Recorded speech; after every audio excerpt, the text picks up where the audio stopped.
ही वेळीच मिळाली पाहिजे। इन्शुरन्स कंपन्या असतील त्यांच्या बरोबर असणारे जे जे विषय आहेत त्या विषयांना मार्गस्थ लवकरात लवकर झालं पाहिजे। यासाठी तातडीने सरकार म्हणून जी पावलं उचलली पाहिजेत ती सरकार म्हणून उचलली जात आहेत। सरकार शेतकऱ्यांच्या पाठीशी खंबीरपणे उभा आहे। शेतकऱ्याला कुठेही अडचणीत शेतकरी येता कामा नये म्हणून जे जे आवश्यक आहेत ते निर्णय घेणं। अतिवृष्टीमुळे बऱ्याच ठिकाणी पावसाचा कहर झाला आणि पावसाचा कहर झाल्यामुळे तिथली असणारी शेतामधली माती ही सुद्धा खरडून गेली। परंतु तशाही परिस्थितीमध्ये नुकसान भरपाई देत असताना देवेंद्रजींच्या नेतृत्वात एक ऐतिहासिक निर्णय घेण्यात आला की माती आणि मातीचा भराव हा पुन्हा करण्यासाठी एकरी पैसे देण्याच्या संदर्भातला निर्णय हा सुद्धा देवेंद्रजींच्या नेतृत्वातील महायुतीच्या सरकारने घेतला। हे सरकार शेतकऱ्यांच्या बाबतीमध्ये किती सूक्ष्मपणे विचार करत आहे याची ही काही उदाहरणं आहेत। आज येत असताना नाशिकवरून येत असताना गिरीश भाऊ यांना थोडासा उशीर का झाला याचं विवेचनही त्यांनी केलं की त्या ठिकाणी असणाऱ्या शेतकऱ्यांच्या बांधावर जाऊन तिथल्या असणाऱ्या द्राक्षाच्या असणाऱ्या शेती असेल त्याची असणारी हानी का झाली आहे, कशामुळे झाली आणि त्याच्यातून सरकार म्हणून काय करता येऊ शकतं या सगळ्या गोष्टीची विचारपूस सरकार प्रत्यक्षपणे करत आहे। त्यामुळे एक गोष्ट लक्षात घेतली पाहिजे, आपण सर्वजण शेतकरी आहात। हा संपूर्ण जिल्हा तसा सदन जिल्हा म्हणून ओळखला जातो। इथला असणारा शेतकरी हा अतिशय कष्टाने मेहनतीने गेली वर्षानुवर्ष महाराष्ट्राच्या असणाऱ्या शेत उत्पन्नामध्ये मोठ्या प्रमाणामध्ये भर टाकणारा असा हा जिल्हा म्हणून ओळखला जातो। त्यामुळे या जिल्ह्याकडे सरकार म्हणून विशेष लक्ष देणं ही सरकार म्हणून जबाबदारी आहे। आणि म्हणून मी आपणा सर्वांना आश्वासित करू इच्छितो, देवेंद्रजींच्या नेतृत्वामध्ये आपण सर्वजण निश्चिंत राहा। सरकार मायबाप म्हणून आपल्या पाठीशी खंबीरपणे उभं राहील हे आश्वासन देण्यासाठी आणि हे सांगण्यासाठी आज मी इथे आलो आहे। त्यामुळे एक गोष्ट लक्षात घ्या, केंद्रामध्ये आदरणीय पंतप्रधान नरेंद्र मोदीजींच्या नेतृत्वातलं सरकार आहे। राज्यामध्ये देवेंद्रजींच्या नेतृत्वातलं महायुतीचं सरकार आहे।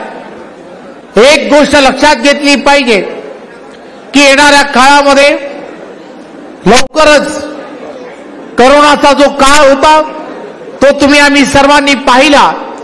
या करोनाच्या काळामध्ये पण खंबीरपणे केंद्रातलं सरकार नरेंद्र मोदींचं सरकार हे पाठीशी उभं राहिलं। प्रत्येक गरीबाच्या घरामध्ये कोणीही उपाशी राहणार नाही याची सुद्धा दखल जर कोणी घेतली असेल तर ती आदरणीय पंतप्रधान नरेंद्र मोदीजींनी घेतली। 80 कोटी लोकांना आपण या सरकारच्या माध्यमातून मोफत धान्य हे त्यांना मिळेल याची व्यवस्था सरकारने केली। त्याचा अर्थ लक्षात घ्या की देशातलं सरकार, केंद्रातलं सरकार, नरेंद्र मोदींच्या नेतृत्वातलं सरकार संवेदनशील सरकार आहे। आणि हे सरकार हा विचार करतं की माझा इथला असणारा प्रत्येक नागरिक याची काळजी मी कशी घेतली पाहिजे आणि या काळजी घेण्याच्यासाठी सरकार सातत्याने प्रयत्न करत असतं। आणि म्हणून आपण येणाऱ्या काळामध्ये एक विचार करायला हवा की गेल्या काही वर्षांमध्ये स्थानिक स्वराज्य संस्थांच्या निवडणुका या झाल्या नाही. लवकरच या स्थानिक स्वराज्य संस्थांच्या निवडणुका त्या होऊ घातल्यात आणि या स्थानिक स्वराज्य संस्थांच्या ज्या निवडणुका आहेत या निवडणुका या एक विचाराने करणं हे अत्यंत गरजेचं आहे. केंद्रात एनडीएचं सरकार आहे, नरेंद्र मोदीजींच्या नेतृत्वातलं सरकार आहे. राज्यामध्ये सुद्धा आदरणीय देवेंद्रजींच्या नेतृत्वातलं महायुतीचं सरकार आहे. त्यामुळे केंद्र आणि राज्यामध्ये एक विचाराचं सरकार आहे. त्यामुळे माझी आपणा सर्वांना विनंती आहे की एक विचाराचं सरकार केंद्र, राज्य आणि स्थानिक स्वराज्य संस्थांमध्ये तुम्हाला आणणं हे अत्यंत गरजेचं आहे. कारण एक गोष्ट लक्षात घेतली पाहिजे, पारदर्शकपणे या स्थानिक स्वराज्य संस्थांमध्ये कारभार जर तुम्हाला आम्हाला सर्वांना करायचा असेल, केंद्रातून येणारे पैसे विकासासाठी असतील किंवा तिथल्या असणाऱ्या योजनांसाठी असतील किंवा राज्यातून येणारे पैसे असतील ते विकासासाठी किंवा योजनांसाठी असतील, ते सरळ त्या स्थानिक स्वराज्य संस्थांमध्ये योग्य प्रकारे आणि त्याचा योग्य माणसांच्या हातामध्ये ती सत्ता असेल तर आणि तरच त्याचा सदुपयोग होईल, सामान्य जनतेला त्याचा फायदा होईल. आणि म्हणून पारदर्शकता या स्थानिक स्वराज्य संस्थांमध्ये आणणं, यासाठी पार्लमेंट टू पंचायत तुम्हाला आम्हाला सर्वांना येणाऱ्या काळामध्ये भाजपावरती विश्वास ठेवणं हे अत्यंत गरजेचं आहे. येणाऱ्या काळामध्ये तुम्हाला आम्हाला सर्वांना सशक्त भारत जर बनवायचा असेल तर सशक्त भाजपा हे लक्षात घेतलं पाहिजे.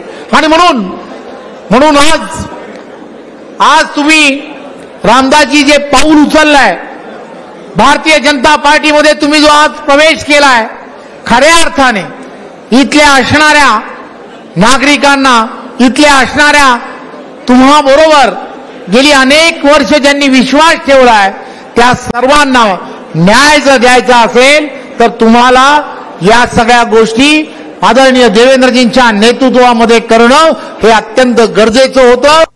आज तुम्ही उचललं त्याबद्दल मी मनपूर्वक धन्यवाद देतो आणि आभार मानतो. एक गोष्ट लक्षात घ्या की तुम्हाला आम्हाला सर्वांना राष्ट्रीयत्वाचा धागा धरून चालायचा आहे.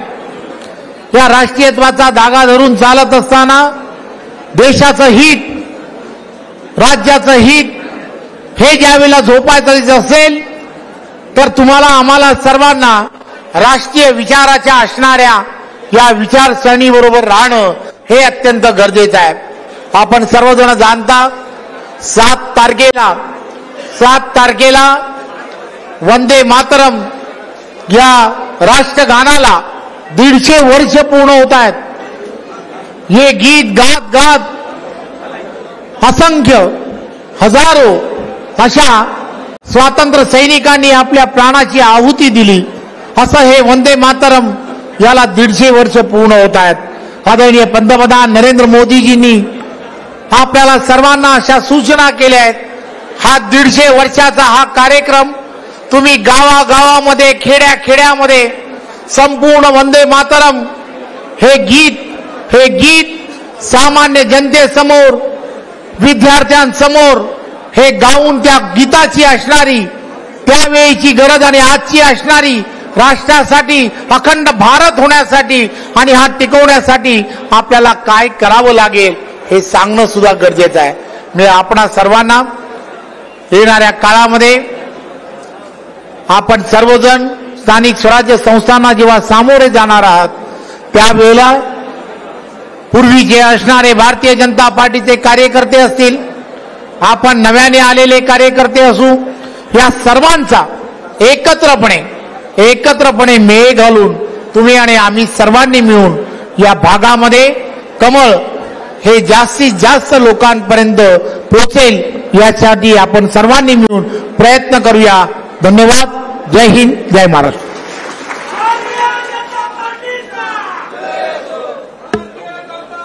धन्यवाद. हॅलो. यानंतर जे उर्वरित प्रवेश होते ते आपण या ठिकाणी आदरणीय चव्हाण साहेबांच्या आणि महाजन साहेबांच्या उपस्थितीमध्ये संपन्न करत मी त्यांना विनंती करेन की गर्दी न करता फक्त क्रमाने आपण स्टेजवर यायचं आहे. आणि पदाधिकाऱ्यांना स्टेजवरच्या विनंती आहे, आपण स्टेजच्या पाठीमागेच थांबायचंय, बाकी कोणी येणार नाही. ग्रामपंचायत गोळशीचे कृपया आपण सगळ्यांनी आपल्या जागेवर 10 मिनिटांसाठी बसायचंय. गोळशीचे ग्रामपंचायत सरपंच, सोसायटीचे चेअरमन, माजी चेअरमन, गोळशी ग्रामपंचायत, गोळशीचे पदाधिकारी यांना विनंती, कृपया आपण यायचं आहे. हो.